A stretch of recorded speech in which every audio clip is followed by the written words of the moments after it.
America के San Francisco में समुद्र के बीचों बीच एक आइलैंड मौजूद है जिसे अल्काट्राज आइलैंड के नाम से जाना जाता है। यूं तो ये आइलैंड कभी लाइट हाउस, कभी फोर्ट तो कभी मिलिट्री प्रिजन के तौर पर इस्तेमाल होता था, लेकिन 1934 में इसे फेडरल प्रिजन में तब्दील कर दिया गया। 22 एकड़ में फैला हुआ ये आइलैंड समुद्र में ही एक बहुत बड़े पत्थर पर बना हुआ है। इसी वजह से इसको द रॉक भी कहा जाता है। 1934 से लेकर 1963 के बीच इस जेल में एक से बढ़कर एक खूंखार कैदियों को रखा गया, जिनमें अल कैपोन, जॉर्ज केली, एल्विन कार्पिस और रॉबर्ट स्ट्राउड जैसे खतरनाक मुजरिम शामिल थे। देश के टॉप क्रिमिनल्स को कैद रखने के लिए इस जेल को इस तरह से तैयार किया गया था कि किसी भी कैदी का यहाँ से भाग पाना लगभग नामुमकिन था। एक और जहाँ ये आइलैंड चारों तरफ से पैसिफिक ओशन के ठंडे पानी और तूफानी लहरों से घिरा हुआ है, तो वही दूसरी ओर ये अंदर से भी बेहद मजबूत था। जेल की सख्त सलाखें, हाईटेक सिक्योरिटी, चारों तरफ 12 फुट की कंटीले तारों की 2 फेंस, वॉच टावर्स पर 24 घंटे तैनात गार्ड्स और पूरे दिन में 12 बार कैदियों की जांच जैसे सख्त नियमों ने इस जेल को और भी मजबूत बना रखा था। ऐसी कड़ी निगरानी और सख्ती के कारण ये जेल कैदियों के लिए नर्क बना हुआ था। जिन भी कैदियों ने यहाँ से भागने की कोशिश की, उन्हें या तो पकड़ लिया गया या फिर वो मारे गए। अल्काट्राज के इसी अल्टीमेट मैक्सिमम सिक्योरिटी की वजह से इसे द इनएस्केपेबल प्रिजन का दर्जा हासिल था, यानी एक ऐसी जेल जहां से भागा नहीं जा सकता था। लेकिन 12 जून 1962 की सुबह अपने साथ एक ऐसी खबर लेकर आई जिसने इस जेल के रुतबे और उसकी सिक्योरिटी को मिट्टी में मिलाकर रख दिया। दुनिया की सबसे मजबूत जेल तोड़ी जा चुकी थी।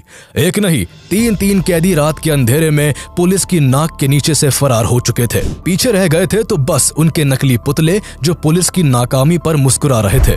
जेल का चप्पा चप्पा छाना गया, चारों ओर समुद्र में तलाशी ली गई, लेकिन पुलिस को भागे हुए कैदियों का साया तक नहीं मिल सका। पुलिस क्या, FBI और US मार्शल जैसी अमेरिका की टॉप लेवल एजेंसीज ने भी उन्हें ढूंढने में एड़ी चोटी का जोर लगा दिया, लेकिन ना तो भागे हुए कैदियों की लाश मिली और ना ही उन्हें जिंदा पकड़ा जा सका। आज 60 से ज्यादा सालों बाद भी ये प्रिजन ब्रेक एक ऐसा रहस्य बना हुआ है जिसकी परतों को आज तक सुलझाया नहीं जा सका। Alcatraz, a high-security prison where every inmate learns one thing: there is no way out. Stolen spoons, dummy heads made out of paper mache, and a raincoat raft, they burrowed their way to freedom. It appears to be the first successful escape in the history of the maximum security prison. But brothers John and Clarence Anglin and Frank Morris disappeared into the night and have never been found. The escape triggered the greatest manhunt in San Francisco's history, as agents of the FBI, Coast Guardsmen, Highway Patrol, Sheriff's deputies, and local police join in the search. They found 3 decoyed heads lying in the beds. The family believes this is a photo of John and Clarence Anglin taken at their home in Brazil in 1975. इतिहास के सबसे मजबूत prison break की कहानी के 4 मुख्य किरदार है, जिसमें पहला शख्स एलन वेस्ट है, जो चोरी के आरोपों में 20 से ज्यादा बार गिरफ्तार होकर जेल की सलाखों के पीछे जा चुका था। उसके बार बार क्राइम करने और जेल से भागने की कोशिशों की वजह से उसे 1957 में अल्काट्राज की जेल में ट्रांसफर कर दिया गया। कहानी का दूसरा मुख्य किरदार एक ऐसा शातिर और चालाक मुजरिम है जिसका IQ 133 था। इसका नाम फ्रैंक मॉरिस होता है, जिसे 11 साल की उम्र में ही उसके माँ बाप ने छोड़ दिया था और वो 13 साल की उम्र में ही क्राइम की दुनिया में कूद पड़ा।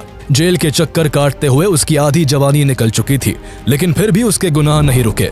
एक बार जब उसने एक बड़ी बैंक रॉबरी की तो उसे लुइसियाना स्टेट पेनिटेंशियरी में कैदी बना लिया गया, लेकिन ये शातिर मुजरिम कई जेलों की तरह वहां से भी भाग निकला, जिसके बाद उसे पकड़कर 14 साल की सजा काटने के लिए जनवरी 1960 में अमेरिका की सबसे खतरनाक जेल अल्काट्राज भेज दिया गया। इस कहानी के तीसरे और चौथे किरदार जॉन एंगलिन और क्लैरेंस एंगलिन है। ये दोनों भाई थे जिन्होंने 14 साल की उम्र में ही लूट, फरेब और डकैती करना शुरू कर दिया था। चोरी के अलावा कोई और काम जो इन दोनों भाइयों को ढंग से आता था वो स्विमिंग था, और दोनों भाई तैराकी में बहुत अच्छे थे, लेकिन उनकी चोरी की आदत ने उन्हें अल्काट्राज पहुंचा दिया। कोलंबिया सेविंग्स बैंक को लूटने के जुल्म में जहां जॉन एंगलिन को 1960 के अंत में 15 साल के लिए, तो वही क्लैरेंस एंगलिन को 1961 की शुरुआत में 10 साल के लिए अल्काट्राज प्रिजन में कैदी बना लिया गया। एलन वेस्ट, फ्रैंक मॉरिस और एंगलिन ब्रदर्स, इन चारों कैदियों में 2 बातें सेम थी। पहली ये कि चारों ही चोर थे और दूसरी ये कि अल्काट्राज आने से पहले ये जिन जिन जेलों में बंद थे ये वहां से भागने की कई बार कोशिश कर चुके थे, इसलिए इन्हें अल्काट्राज की मजबूत जेल में लाया गया जहां से कोई भी भाग नहीं पाया था। लेकिन ना तो पुलिस ऑफिशियल्स ने और ना ही अल्काट्राज को इनएस्केपेबल प्रिजन कहने वालों ने शायद सपने में भी नहीं सोचा होगा कि ये कैदी वो कर दिखाएंगे जो इससे पहले कोई नहीं कर पाया था और अल्काट्राज की शान और रुतबे पर हमेशा हमेशा के लिए कलंक लग जाएगा। एक जैसी फितरत होने की वजह से चारों कैदियों को दोस्त बनने में बिल्कुल भी समय नहीं लगा। मेस में खाना खाना हो, किसी एक्टिविटी में हिस्सा लेना हो या फिर ड्यूटी का कोई काम करना हो, ये जब भी अपनी अपनी सेल से बाहर होते तो एक दूसरे के नजदीक रहकर सबकी नजर से बचते हुए फुसफुसाकर अल्काट्राज से भागने की बात करते। एक तरह से इन चारों का एक परफेक्ट कॉम्बिनेशन था। जहां फ्रैंक मॉरिस काफी इंटेलिजेंट था और भागने का एक जोरदार प्लान बना सकता था, तो वही एलन वेस्ट वहां कई सालों से होने की वजह से भागने के लिए जरूरी सामानों का जुगाड़ कर सकता था। उसने 3-4 सालों में यहाँ रहते हुए जेल की बनावट और उसके लूप होल्स के बारे में काफी कुछ जान लिया था।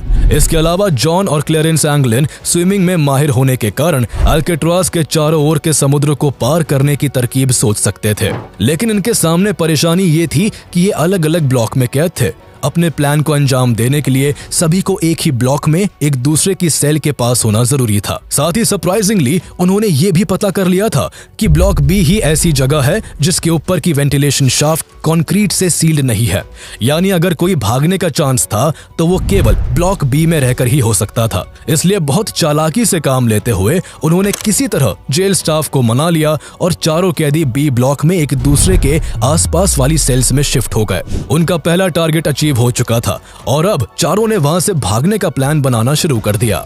बी ब्लॉक सेल की वेंटिलेशन शाफ्ट कमजोर थी और कंक्रीट से सील्ड नहीं थी।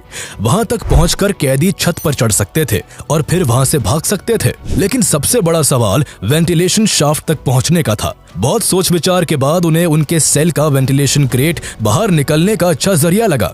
दरअसल हर कैदी की सेल में वेंटिलेशन के लिए एक मेटल की जाली होती थी जिसके पीछे एक बंद यूटिलिटी कॉरिडोर था जहां बहुत सारी पाइपलाइंस और हीटिंग डक्ट्स होते थे। वहां बहुत कम बार किसी का आना जाना होता था। सेल्स के पीछे का ये बंद कॉरिडोर इसी वजह से अनगार्डेड होता था। साथ ही इससे होकर छत की वेंटिलेशन शाफ्ट तक जाया जा सकता था। उन्होंने प्लान बनाया कि अगर किसी तरह उनके सेल की वेंटिलेशन ग्रेट्स को तोड़कर उसके आसपास के हिस्से को खोदकर होल को बड़ा कर दिया जाए तो उसके जरिए सेल से कॉरिडोर की तरफ निकला जा सकता है। इस प्लान के बाद चारों कैदियों ने वेंटिलेशन ग्रेट के चारों ओर कंक्रीट की 8 इंच मोटी मजबूत दीवार को खोदना शुरू कर दिया। उन्होंने इसके लिए किचन से चुराई गई मेटल की चम्मचों का इस्तेमाल किया।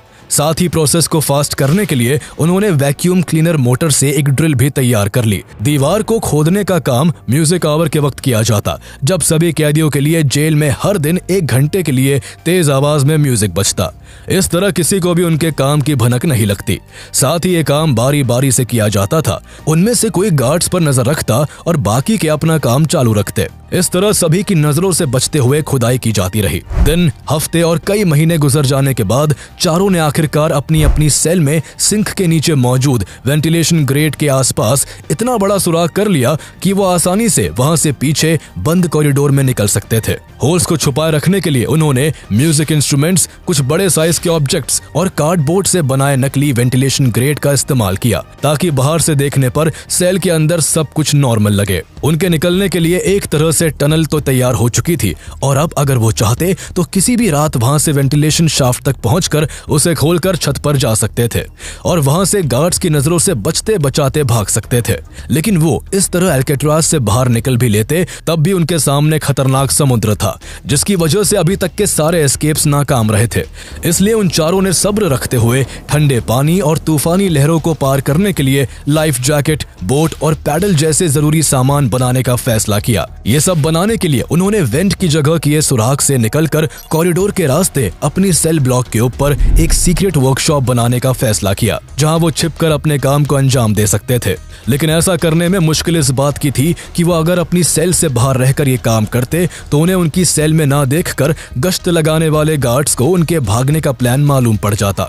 इसलिए गार्ड्स को चकमा देने के लिए उन्होंने प्लास्टर, टॉयलेट पेपर, साबुन और टूथपेस्ट से डमी हेड्स तैयार किए और उन्हें ज्यादा रियलिस्टिक बनाने के लिए उन पर पेंट कर दिया गया और सर पर बाल लगा दिए गए जिन्हें क्लेरेंस एंगलिन ने जेल सैलून से कैदियों के बाल काटने के दौरान इकट्ठा किया था। अब जब भी उन्हें रात के समय सेल से बाहर रहकर यूटिलिटी कॉरिडोर के अंदर अपनी सीक्रेट वर्कशॉप में काम करना होता तो अपने अपने पुतले को बेड पर सुलाकर उसे गर्दन तक कंबल में ढक देते, जिसके अंदर बॉडी की शेप में कपड़े भरे होते थे। सेल के बाहर से देखने पर गार्ड्स को यही लगता कि कैदी सो रहे हैं।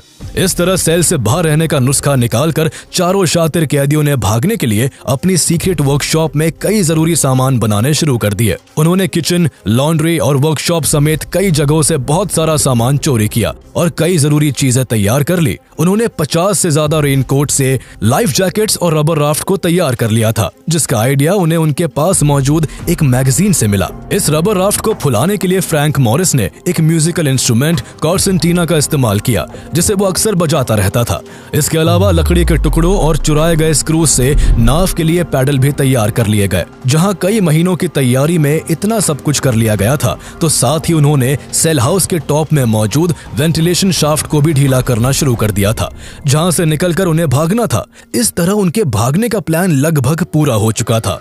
अब बस उन्हें देखना यह था कि उनका प्लान सफल होता है या फिर औरों की तरह नाकाम रहता है। हर दिन की तरह ही 11 जून 1962 का दिन भी अल्काट्राज़ के लिए एक आम दिन था। शाम ढलने के बाद जेल के सभी कैदियों ने मेस में खाना खाया और वापस आकर अपनी अपनी सेल में बंद हो गए। उसके कुछ देर बाद डेली रूटीन की तरह गार्ड्स ने सभी की सेल्स में झांक कर काउंटिंग की और रात करीब 9:30 बजे जेल की लाइट्स को कैदियों के सोने के लिए बंद कर दिया गया। अभी तक सब कुछ नॉर्मल था, लेकिन आगे जो होने वाला था वो अल्काट्राज़ के इतिहास को हमेशा हमेशा के लिए बदलने वाला था।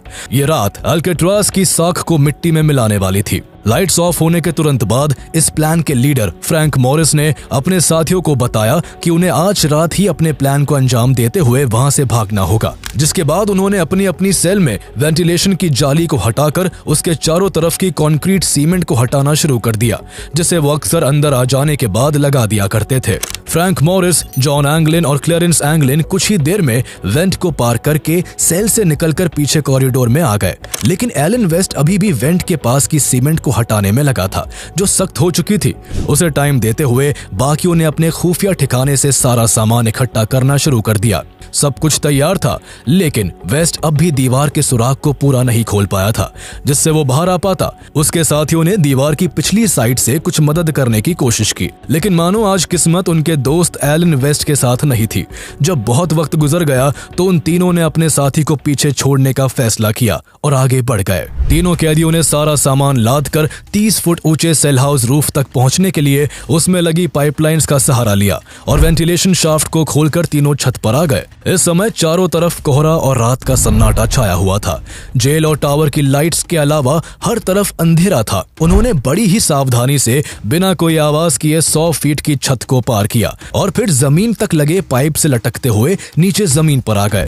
वहां से उन्होंने वॉच टावर पर तैनात गार्ड्स की नजर से बचते हुए अल्काट्राज़ के चारों ओर लगी 12 फुट ऊंची कंटीली तारों की 2 फेंस को बहुत सावधानी से पार किया और पानी के एक ऐसे किनारे आ गए जो टावर लाइट्स की रेंज से बाहर था। इसके बाद उन्होंने रेनकोट से तैयार की गई राफ्ट को म्यूजिकल इंस्ट्रूमेंट कॉर्सेंटीना से फुलाकर उसे पानी में उतारा, लाइफ जैकेट्स पहनी और रात के अंधेरे और तेज लहरों को चीरते हुए दुनिया की सबसे मजबूत जेल अल्काट्राज़ से भाग निकले। पूरा अल्काट्राज़ अभी भी सोया हुआ था। जो गार्ड्स वहां पहरा दे रहे थे उन्हें भनक तक नहीं लगी थी कि उनकी नाक के नीचे से 3 कैदी फरार हो चुके हैं। लेकिन इस बीच एक शख्स था जिसके सीने पर कयामत गुजर रही थी। वो शख्स था एलन वेस्ट, जो कई घंटों की मशक्कत के बाद अपनी सेल से निकलने में सफल हो चुका था। लेकिन जब वो छत पर आया और उसने वहां से चारों तरफ झांक कर देखा तो उसे रियलाइज हुआ कि अब काफी देर हो चुकी थी और उसके साथी उसके बिना ही अल्काट्राज़ से भाग चुके थे। वो बहुत भारी दिल के साथ वापस अपनी सेल में लौट आया। 12 जून 1962 की सुबह का सूरज अल्काट्राज़ के लिए एक ऐसी खबर लाया जिसने पूरी अमेरिका को हिलाकर रख दिया। सुबह जब जेल स्टाफ ने काउंटिंग के लिए सभी को इकट्ठा किया तो 3 कैदी गिनती में कम थे। गार्ड्स उनकी सेल की तरफ गए। उन्होंने बाहर से देखा कि तीनों कंबल में सो रहे हैं। उनकी आवाज लगाने पर भी जब कोई हरकत नहीं हुई तो सेल को खोला गया।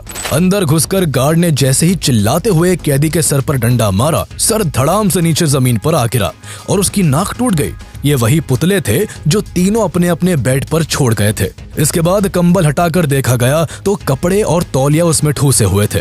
सामने वेंट के पास जाकर ध्यान से इंस्पेक्शन करने पर गार्ड्स ने देखा कि दीवार में एक बड़ा सा सुराख था जो पीछे बंद यूटिलिटी कॉरिडोर की तरफ खुलता था। गार्ड्स उसके अंदर घुसे, जहां कुछ ही दूरी पर उन्हें कैदियों की सीक्रेट वर्कशॉप भी मिली और ऊपर वेंटिलेशन शाफ्ट से निकलकर छत पर उन्हें भागे हुए कैदियों के पैरों के निशान भी दिख गए।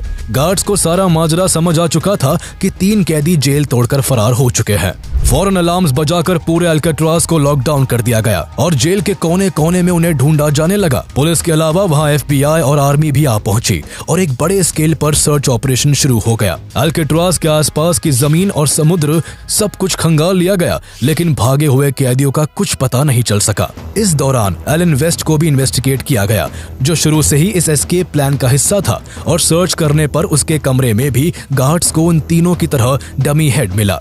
एलन वेस्ट ने कन्फेस करने में जरा भी देर नहीं लगाई और उसने उनका सारा प्लान खोल कर रख दिया। उसके अकॉर्डिंग अल्काट्राज से निकलने के बाद उनका प्लान राफ्ट से नजदीकी एंजल आइलैंड तक पहुंचने का था और फिर वहां से रैकून स्ट्रेट को पार करके उन्हें मरीन काउंटी जाना था। इसके बाद उन्हें वहां से एक कार और कुछ कपड़े चोरी करने थे और फिर आगे की तरफ निकल जाना था। FBI को एक बार के लिए लगा कि एलन वेस्ट झूठ बोल रहा है, लेकिन जब एंजल आइलैंड के आसपास छानबीन की गई तो ये साबित हो गया कि वेस्ट ने जो भी बताया था वो सब सच था। एस्केप के 2 ही दिन बाद 14 जून को एंजल आइलैंड के साउथ कोस्ट से एक पैडल बरामद हुआ जो उन कैदियों का बनाया हुआ था। साथ ही उसी दिन एक छोटा रबर पैकेट भी मिला जिसमें एंगलिन्स भाइयों के फैमिली फोटोग्राफ्स और लेटर्स थे। इसके कुछ दिन बाद इन्वेस्टिगेटर्स को गोल्डन गेट ब्रिज के तट पर उनकी नाव का फटा हुआ एक टुकड़ा और अल्काट्राज से 50 यार्ड्स की दूरी पर एक फूली हुई लाइफ जैकेट मिली जो उन तीनों में से ही किसी की थी। कोस्ट गार्ड्स, पुलिस, FBI और आर्मी को ये सब कुछ मिला, लेकिन भागा हुआ एक भी कैदी नहीं मिल सका। इन मिली हुई चीजों, भागने वाली रात के खराब मौसम और अल्काट्राज के चारों तरफ के ठंडे पानी और तूफानी लहरों को ध्यान में रखते हुए ये निष्कर्ष निकाला गया कि तीनों अल्काट्राज से भागे तो थे, लेकिन वो समुद्र की तेज लहरों को पार नहीं कर पाए। उनकी नाव बीच में ही डूब गई होगी, जिससे उनकी डूबकर जान चली गई होगी और उनका सामान इस तरह तितर बितर हो गया होगा। इसके अलावा अगर वो पानी से बच भी निकले होते तो भी उनके पास रहने, खाने और ट्रैवल करने के लिए पर्याप्त पैसे नहीं थे। साथ ही भागने के बाद उनके लिए चोरी कर पाना भी मुश्किल था, क्योंकि उनके नाम के वारंट निकले हुए थे। उनके फोटोग्राफ्स हर एक जगह छपवा दिए गए थे, जिस कारण उनके द्वारा ऐसा कुछ भी करने पर उन्हें तुरंत पकड़ लिया जाता। इसके अलावा उनके मरने की खबर को जो एक चीज बहुत पुख्ता करती थी वो ये थी कि एस्केप के करीब 1 महीने बाद 17 जुलाई 1962 को एक Norwegian cargo ship San Francisco के समुद्र से गुजर रहा था। तब उसके क्रू ने गोल्डन गेट ब्रिज से 20 माइल्स नॉर्थ वेस्ट में एक लाश को तैरते हुए देखा जिसने कैदी के कपड़े पहने हुए थे। हालांकि इसकी जानकारी क्रू FBI को उसी दिन नहीं दे पाया था, इसलिए फौरन वहां पर जांच नहीं की जा सकी। इस पूरी बात की खबर FBI को कुछ वक्त के बाद लगी और तब बताई गई जगह पर सर्च करने पर कोई भी लाश बरामद ना हो सकी। इन सभी बातों को ध्यान में रखते हुए इन्वेस्टिगेटर उन्हें मरा हुआ मानने लगते हैं, लेकिन कुछ बातें ऐसी भी होती है जो तीनों कैदियों के जिंदा बच निकलने की पॉसिबिलिटी को बहुत बल देती है। दरअसल अल्काट्राज के चारों ओर का पानी बेशक ठंडा और तूफानी लहरों से भरा हुआ है, लेकिन ऐसा नहीं है कि उसे कभी तैरकर पार नहीं किया जा सका। इनफैक्ट उन तीनों कैदियों के भागने के कुछ महीने बाद दिसंबर 1962 में अल्काट्राज से जॉन पॉल स्कॉट नाम का एक और कैदी भाग निकला था और वो बिना किसी बोट और लाइफ जैकेट के ही ठंडे पानी में स्विम करके सैन फ्रांसिस्को के किनारे तक आ पहुंचा था। हालांकि उसे बाद में कमजोर हालत में पकड़ लिया गया, लेकिन जब एक आम सा कैदी बिना किसी तैयारी के इस कारनामे को कर सकता था तो फिर मास्टर स्विमर्स रहे दोनों एंगलिन ब्रदर्स और चालाक फ्रैंक मॉरिस के लिए बोट और लाइफ जैकेट जैसी चीजों के सहारे किनारे तक आना कोई बड़ी बात नहीं थी। इसके अलावा पानी में किसी भी लाश को तैरकर किनारे तक आने में महज कुछ दिन का वक्त लगता है, इसलिए अगर वो तीनों सच में डूबकर मरे होते तो उनकी लाश कुछ दिन या कुछ हफ्तों में किसी न किसी किनारे पर आ जाती, जबकि असल में तीनों कैदियों की डेड बॉडी को कभी नहीं पाया जा सका। इन सभी फैक्ट्स के अलावा कुछ ऐसे दावे सामने आए जिन्होंने तीनों भागे हुए कैदियों के सर्वाइवल की बात को पक्का कर दिया। 1962 यानी वो साल जब तीनों कैदी अल्काट्राज तोड़कर भागे थे, उसी साल के क्रिसमस पर एंगलिन ब्रदर्स के परिवार वालों को अननोन नेम से पोस्ट कार्ड्स मिलना शुरू हो गए और एंगलिन्स की मां को मदर्स डे पर फूलों का गुलदस्ता आने लगा। पोस्ट कार्ड्स और गुलदस्ते का यह सिलसिला तब तक चला जब तक साल 1973 में में एंगलिन्स की मां की मृत्यु नहीं हो गई। इसके बाद जब उनकी मां का फ्यूनरल हुआ तो उसमें 2 मिस्टीरियस लेडीज को देखा गया जो काफी टॉल थी। उन्होंने बहुत सारा मेकअप किया हुआ था और इससे पहले उन्हें कभी नहीं देखा गया था। इसके कुछ सालों बाद जब एंगलिन्स के पिता की मौत हुई तो उनके फ्यूनरल पर भी 2 लंबी दाढ़ी वाले अजनबी देखे गए।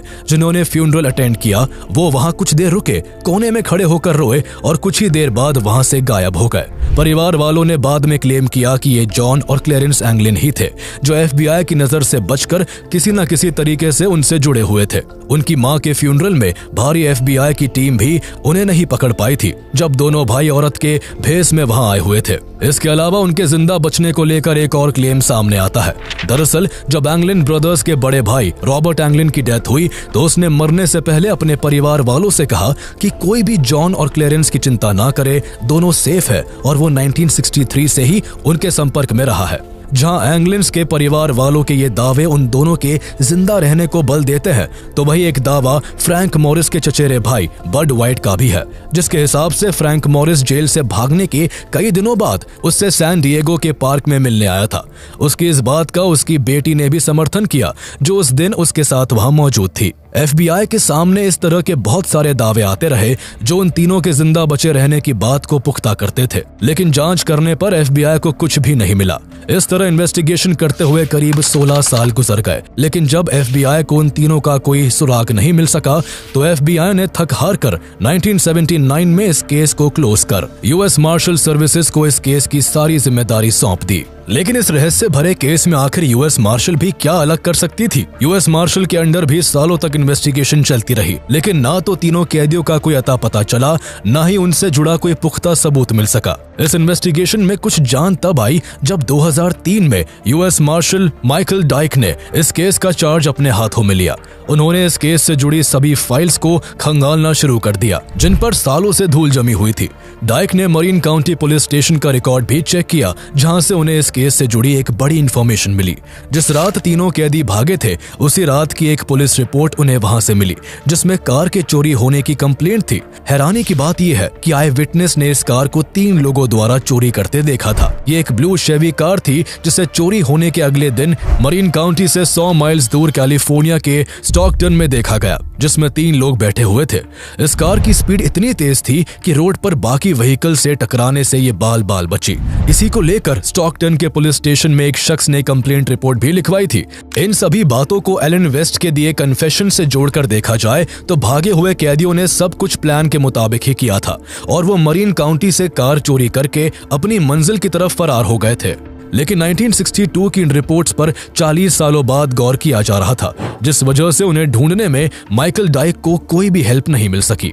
जहां इन्वेस्टिगेटर्स को उनका कोई क्लू नहीं मिल रहा था तो वही उन तीनों के जिंदा देखे जाने के दावे कभी खत्म नहीं हो सके। ये सिलसिला चलता रहा और इस तरह कई साल और कई दशक बीत गए और साल 2015 आ गया। इस साल इस केस को लेकर एक नया खुलासा होता है जिसमें यह भी पता चलता है कि आखिर जेल से भागने के बाद वो कैदी कहां गायब हुए थे। दरअसल 2015 में जॉन और क्लेरेंस एंगलिन के परिवार वालों ने एक रिटायर्ड US मार्शल इन्वेस्टिगेटर को बताया कि 1992 में उन्हें फ्रेड ब्रिजी नाम के एक फैमिली फ्रेंड ने एक फोटोग्राफ लाकर दिया था जो 1975 में ब्राजील के अंदर खींचा गया था। वो फोटो फैमिली ने रिटायर्ड इन्वेस्टिगेटर को दिया जिसमें 2 लोग चश्मा पहने खड़े थे। उनका दावा था कि फोटो में देखे जाने वाले इंसान कोई और नहीं बल्कि जॉन और क्लेरेंस ही है। 5 साल बाद 2020 में जब AI का इस्तेमाल करते हुए इस फोटो का फेशियल रिकॉग्निशन किया गया तो ये कंफर्म हो गया कि फोटो में जॉन एंगलिन और क्लेरेंस एंगलिन ही थे। लेकिन ये फोटो 1975 की थी, इसलिए उन्हें ढूंढने में इससे कोई मदद नहीं मिल सकी। इसके बाद 2016 में एक और किस्सा सामने आता है जब एक आदमी अपने मरने से जस्ट पहले अपनी नर्स से कन्फेशन करता है कि उसने अल्काट्राज प्रिजन के 3 कैदियों की भागने में मदद की थी जिनके नाम फ्रैंक मॉरिस, जॉन एंगलिन और क्लेरेंस एंगलिन थे। उसने बताया कि उस रात वो और उसका साथी अल्काट्राज से कुछ दूरी पर एक व्हाइट बोट में कुछ कैदियों के भागने का इंतजार कर रहे थे। प्लान पहले से बना हुआ था और उन तीनों के वहां पहुंचने पर उन्हें ऊपर खींचकर बोट में सवार कर लिया गया।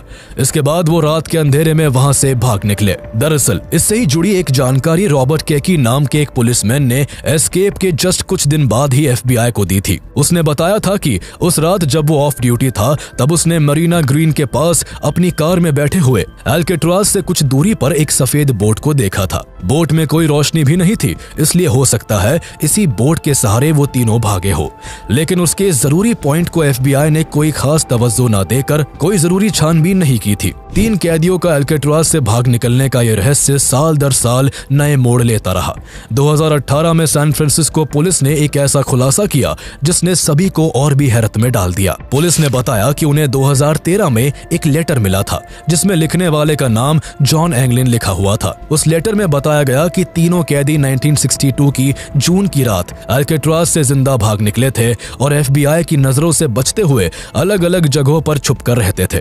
लेटर में आगे लिखा था कि फ्रैंक मॉरिस 2008 में और क्लेरेंस एंगलिन 2011 में मर चुका है और वो खुद 83 साल का एक सीक्रेट जगह पर रहते हुए कैंसर से जूझ रहा है। उसने अथॉरिटीज से अपील की कि अगर उसके मेडिकल ट्रीटमेंट का वादा किया जाए तो वो सरेंडर करने को तैयार है। इस लेटर ने इन्वेस्टिगेटर्स को भारी उलझन में डाल दिया था। जॉन के फिंगरप्रिंट्स, DNA और हैंडराइटिंग के जरिए लेटर का मूल्यांकन किया गया, लेकिन अथॉरिटीज को रिजल्ट्स इनकंक्लूसिव लगे और कोई नतीजा नहीं निकल सका। 11 जून 1962 की रात तीनों कैदी भागकर कहां निकले इसका पता आज तक नहीं चल सका। ये सवाल कि वो कहां गए, जिंदा रहे या नहीं, और अगर वो मरे तो उनकी लाशें क्यों नहीं मिली, इन सभी सवालों का सही जवाब आज तक अमेरिकी एजेंसियों के पास नहीं है। ये केस आज 60 से ज्यादा सालों बाद भी अनसॉल्व्ड और ओपन है। ये केस तब तक खुला रहेगा जब तक कि तीनों कैदी पकड़े नहीं जाते, उनकी डेड बॉडीज नहीं मिल जाती या फिर उनकी उम्र 99 साल नहीं हो जाती। ये एक रहस्यों से भरा ऐसा मामला है जिसने न केवल FBI और US मार्शल सर्विस की नींद उड़ा दी, बल्कि अल्काट्राज जेल पर ताला लगाने की एक बड़ी वजह भी बना। तीनों प्रिजनर्स के एस्केप करने के केवल 9 महीने बाद 21 मार्च 1963 को अल्काट्राज प्रिजन हमेशा के लिए बंद कर दिया गया। कभी खूंखार मुजरिमों को कैद रखने वाला अल्काट्राज आज महज एक टूरिस्ट प्लेस बनकर रह गया है।